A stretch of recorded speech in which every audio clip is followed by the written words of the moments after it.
Music Theory, a complete course from grades 1 to 5. Lesson 10, Degrees of the Scale and Intervals. The degree of the scale is very simply the number of the note counting up from the first note of the scale. So in G major, for example, the degrees of the scale are shown here. G being the first degree of the scale, A the second, B the third, etc. Intervals are just as easy.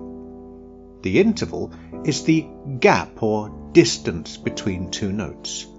And there are two kinds of interval. Harmonic intervals, which are the interval between two notes that are played at the same time, thus making a chord or harmony, and melodic intervals, the interval between two notes played one after the other, thus making a melody.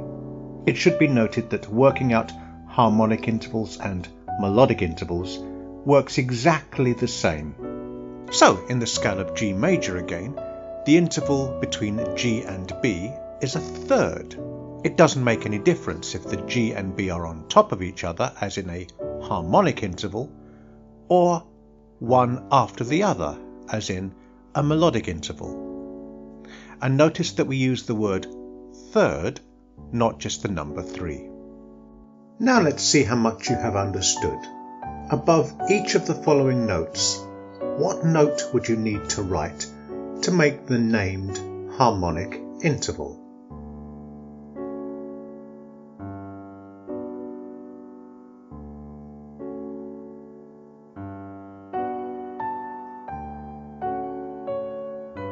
And could you name the degree of the scale of each note that is marked with an asterisk? Notice that the key is C major.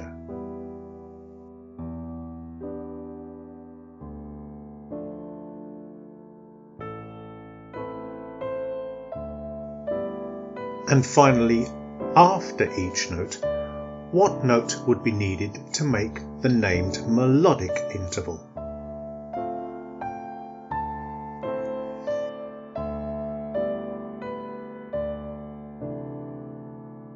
To see if you got these questions correct, why not visit our blog, where you will find a transcript of this lesson along with a printable worksheet complete with answers. And for even more help with music theory, download our Android app, Music Theory Pro, to test you on all the topics needed for a music theory exam.